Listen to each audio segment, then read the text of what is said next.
Salut à tous, alors dans cette nouvelle vidéo, je fabrique un tableau Montessori pour mon fils. Pour commencer, j'ai déjà au préalable commencé à tracer tout le contour. Donc avant j'ai préparé un croquis avec des feuilles que j'ai collé les unes aux autres pour pouvoir réaliser la silhouette de l'éléphant. Et là je vais tracer tout mon contour afin de pouvoir couper ensuite à la scie sauteuse proprement la forme de l'éléphant. Voilà, donc maintenant que j'ai mon croquis, je vais pouvoir commencer à découper la silhouette de l'éléphant. Donc là j'utilise une scie sauteuse sur batterie, c'est la marque Peugeot Outillage.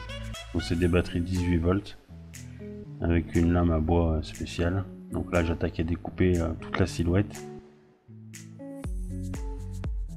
Donc là j'utilise la scie sauteuse donc à batterie, et c'est vrai que du coup c'est quand même bien pratique parce qu'on n'a quand même pas le fil qui nous gêne pour travailler, et pour réaliser des découpes comme ça c'est quand même beaucoup plus pratique d'avoir une scie sauteuse sur batterie qui est beaucoup plus maniable qu'avec le fil qui nous embête sans arrêt.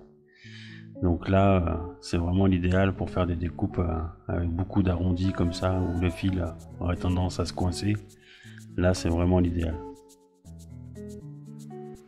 Donc là, comme vous pouvez le voir, je vais terminer mes découpes.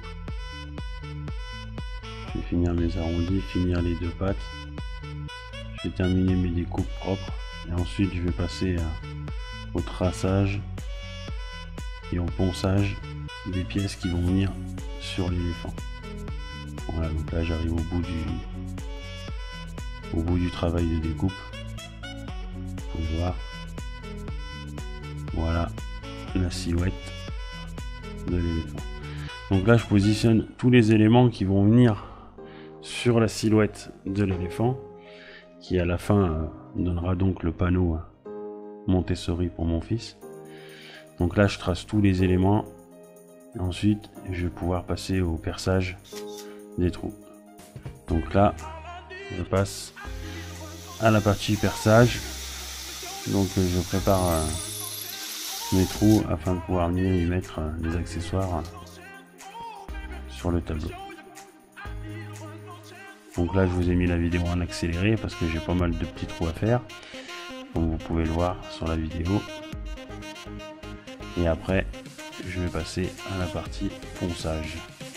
Donc là c'est pareil, je vous mets une partie de la vidéo en vitesse réelle et l'autre partie de la vidéo en accéléré. Comme ça, vous n'allez pas me regarder poncer pendant une demi-heure.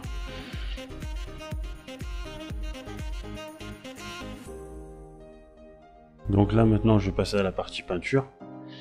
Donc je vais le peindre en gris. Et donc je vais passer au total, je vais passer 3 couches. Donc là dans la vidéo je vous ai filmé le passage d'une couche, mais il faut savoir qu'au total il y a eu 3 couches de passé, en laissant bien sécher le temps qu'il faut entre chaque couche, et afin d'avoir un rendu quand même assez propre. Et puis là je vous montre un petit peu à quelle vitesse j'arrive à peindre quand je suis concentré sur l'objectif. Donc là comme vous pouvez le voir, j'ai un très bon coup de rouleau.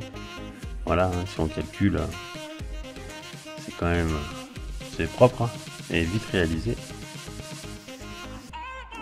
Donc là je vais utiliser la perceuse à colonne pour faire un trou dans un petit accessoire qui va servir après pour le xylophone qui sera fixé sur le tableau. Donc là j'utilise une petite mèche à bois avec la perceuse à colonne que je vous présenterai à la fin de la vidéo. C'est une perceuse à colonne de chez Peugeot Outillage aussi, avec un affichage digital pour pouvoir savoir la profondeur de perçage et puis la vitesse de rotation du mandrin. Très pratique. Donc là j'utilise un combiné ponceur afin de pouvoir poncer les pièces qui vont aller aussi sur le tableau.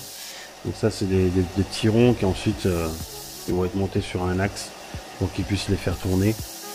Donc là je les ponce avant de pouvoir les peindre. Donc je fais les deux côtés et puis le flanc pour que ça soit bien propre afin de pouvoir y peindre bien proprement. Donc c'est un combiné ponceur bien pratique aussi, avec un disque et une bande. Voilà, donc là je termine mes pièces. Donc là je vous ai mis en accéléré hein, pour pas vous... voilà, c'est propre, c'est nickel. Et comme vous pouvez le voir, il n'y a pas beaucoup de poussière. Ça c'est grâce au système ASP du combiné ponceur.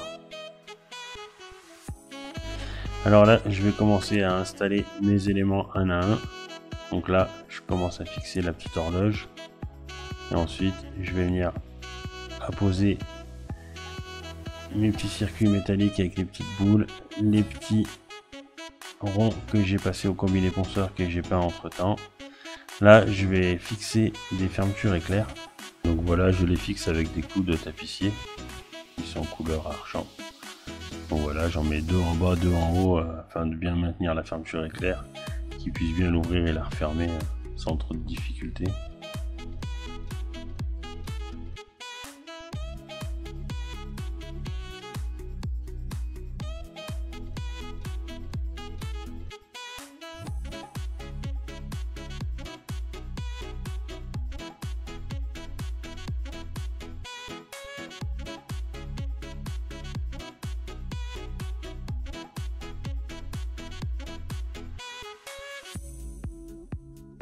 Donc là je fixe tout ce qui est chaînette de sécurité, petit écrou de sécurité, j'ai mis un hand spinner, j'ai mis un petit miroir. Là je vais bien tout serrer, tout mettre en place correctement, tout vérifier que c'est tout bien serré comme il faut, pour la sécurité quand même.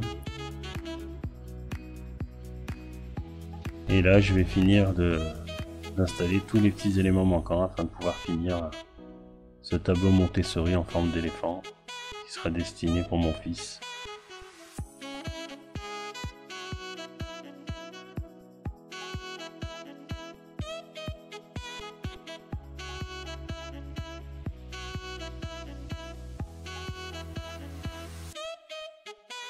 Donc voici les outils qui m'ont aidé à réaliser ce projet. Donc vous avez la scie sauteuse, la perceuse brushless en 18 volts, la ponceuse orbitale. J'ai aussi utilisé la perceuse à colonne avec l'affichage digital, la meuleuse sur batterie en 18 volts aussi et le fameux combiné ponceur. Et j'ai utilisé aussi la scie à ruban pour découper la trompe de l'éléphant.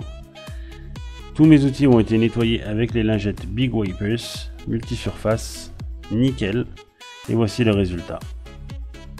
Mais la plus grande des satisfactions est dans les images qui suivent.